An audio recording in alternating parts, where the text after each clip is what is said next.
大家好. 예, 엠브레입니다. 예, 지금 시리즈 영상을 계속 보고 계신 분들이라면 아시겠지만 제가 이번에는 하나의 주제를 이제 개별적인 영상들로 제작해서 업로드하고 있는 중입니다. 그래서 이제 이번 영상을 가장 마지막 영상으로서 이제 클라우드 컴퓨팅이 어떤 식으로 이제 발전해 나갈 것인지 이제 그 방향에 대해서 이제 말씀을 드리고자 합니다. 우선은 크게는 뭐 여러 가지 기술들이 있겠습니다. 그래서 영상을 쭉 다 보신 분이면 아시겠지만 이 영상 제일 처음에 제가 이제 세계적인 권위가 있는 가트너사에서 이제 클라우드 컴퓨팅에 이제 발전되는 그 도표를 보여드린 적이 있었는데요. 그 중에서도 특히 이제 컨테이너 기술이라는 부분하고 엣지 컴퓨팅이라는 기술, 이 두 부분이 사실은 가장 지금 핫한 기술이라고 할 수 있겠습니다. 그 중에서도 당연히 엣지 컴퓨팅일 텐데요. 우선은 간단하게 컨테이너 기술이라는 것은 우리가 생각하는 그 항구에 있는 그 무역항에 있는 그 컨테이너, 그게 맞습니다. 그래서 하나의 패키지라는 거죠.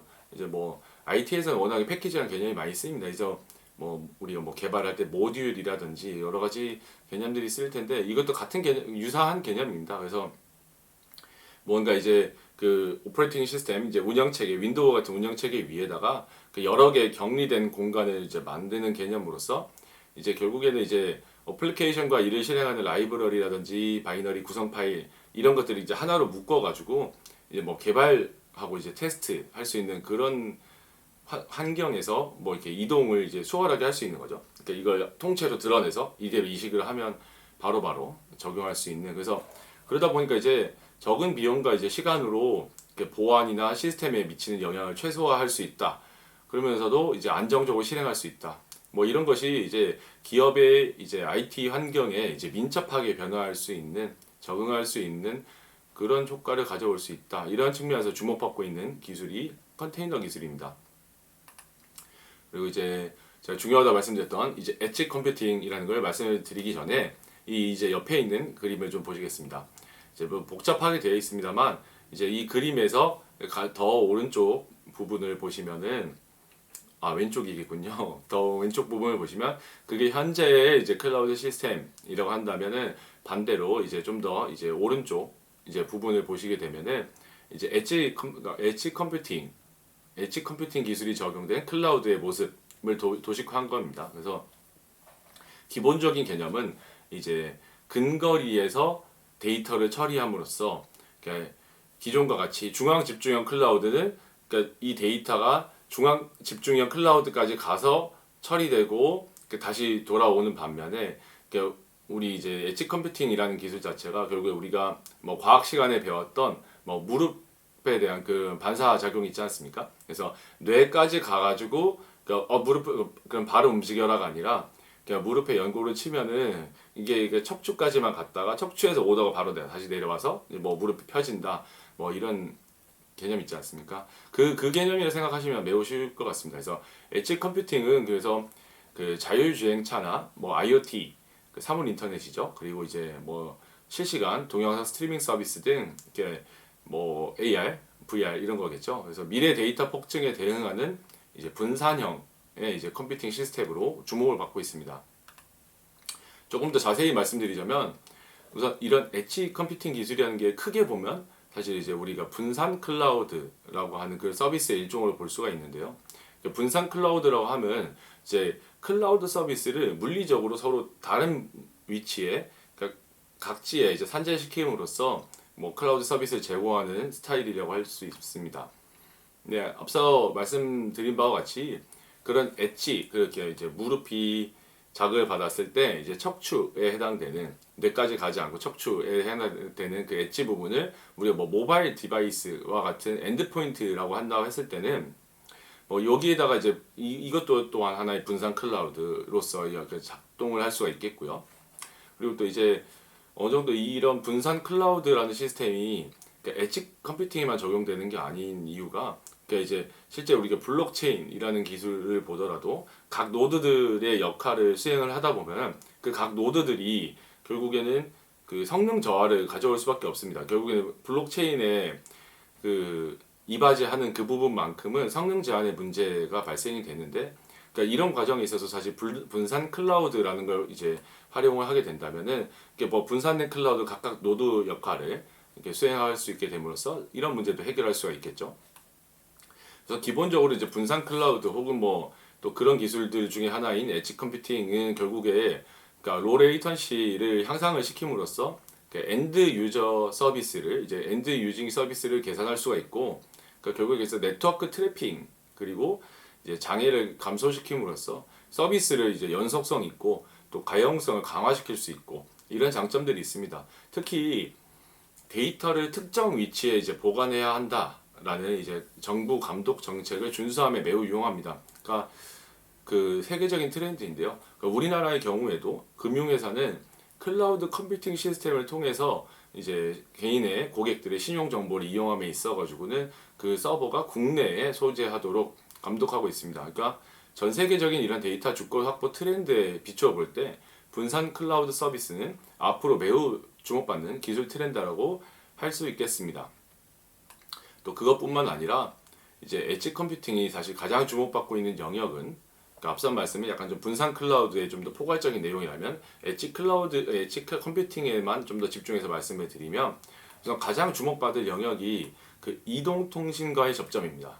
그래서 그러니까 AI, 뭐 가상증강 현실, 뭐 VR, AR 뭐 이런 얘기들이 있을 텐데 우선 이제 우리가 5G 시대라고 하지 않습니까? 저는 전혀 제 폰이 빨라졌다 생각하진 않지만 그렇습니다. 우선 5G 시대에 이제 엣지 컴퓨팅 기술을 결합한 그래서 우리가 모바일 엣지 컴퓨팅 그래서 MEC라고 하고 있는데 이런 개념을 이제 이동통신사들은 전국 5G 주요 거점에다가 이제 구축을 하고 있습니다. 그래서 이제 앞으로 다가올 이제 자동차 자율주행이라든지 뭐 이제 커넥티드 카 뭐 이런 데 있어서 그리고 또 이제 이런 사물 인터넷 이런 시절에 응답 속도를 이제 개선하는 그러니까 로 레이턴시를 그러니까 낮출 수 있는 방향으로 이제 집중을 하는 모습입니다. 그리고 최근에 이제 인공지능 업계에서 주목을 받고 있는 온 디바이스 AI 이 기술의 기반 역시도 그러니까 엣지 컴퓨팅의 일종입니다. 그래서 모바일 폰이 이제 엣지의 역할을 하는 경우를 상상해 볼 수가 있겠는데요. 그러니까 온 디바이스 AI라는 거는 결국에 그 인공지능의 학습과 연산이 기존 같은 경우 중앙 집중형 클라우드였으면은 사실은 우리 데이터가 휴대폰을 통해서 그러니까 수집만 되고 결국에는 이 중앙 집중형 클라우드에 가서 연산이 되고 학습이 되고 그래서 그 결과값만 이제 돌려받는 방식이었다면은 이제 온 디바이스 AI라는 거는 그 이 휴대폰 자체에서 그러니까 어느 정도 이 AI가 이제 인공지능 자가 학습을 시작을 하고 거기에 대해서 이제 분석을 하고 그러니까 거기에 대해서 이 처리된 데이터를 이제 가명 처리를 한 상태로 이제 클라우드에 보내는 겁니다. 그래서 이 클라우드 내에서는 이제 직접 집적된 이제 데이터들을 가지고서 이제 AI 모델을 개선을 해가지고 그 모델만 이제 다시 보내주게 되는 겁니다. 그래서 결과적으로 이 엣지 컴퓨팅, 이 엔드 그 모바일 그 디바이스에서 결국에는 이제 연산, 그러니까 자가 학습이 이제 일어나는 그 효과가 있겠는데요.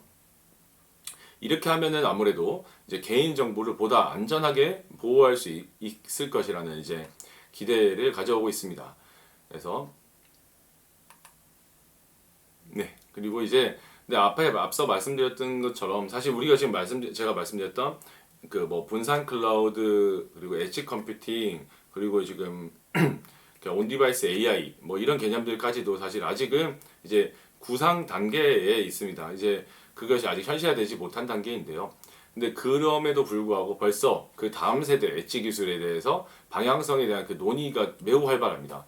근데 지금 현재까지 2020년 현재까지는 이 옆에서 보시는 이제 세시라고 우리가 이제 부르기로 다들 이제 통일을 했는데 이 부분의 서비스가 지금 가장 주목을 받고 있습니다. 역시나 이런 클라우드 그러니까 이런 빅데이터 사회에서는 가장 중요한 게 역시나 보안 이슈일 거기 때문에 이런 세시라는 이 기술 자체가 이제 그 다음 엣지 컴퓨팅의 그 다음 기술로서 이제 각광을 받고 있습니다. 하지만은 뭐 당연히 그렇기 때문에 그러니까 아직은 그런 진행 상황이기 때문에 이번 영상에서는 이 부분은 이제 생략할 수 있도록 하겠습니다.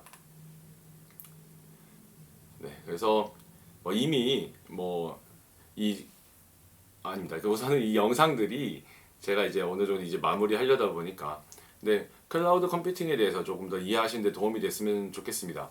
우리가 근데 항상 이게 휴대폰, 특히 아이폰의 용량 부족을 해결하기 위해서 이미 일상적으로 클라우드 서비스를 많이 사용하고 있습니다. 하지만 이제 그 클라우드 기술이라는 것 자체가 무슨 저장 공간을 좀 더 확장할 수 있는 그 정도 그 IaaS의 개념에 국한되지 않기 때문에 조금 더 상세한 내용을 전해드리고 싶었습니다. 그러니까 시청하시는 분들이 사실 근무하시는 분야 어느 분야든지 간에 사실 이미 그리고 또 곧 클라우드 기술이 본격적으로 이제 접목이 될 것으로 이제 생각해 볼 수가 있겠는데요. 그런 측면에서라도 사실 상식적인 차원에서라도 알고 계시면은 상당히 유용하실 것 같습니다.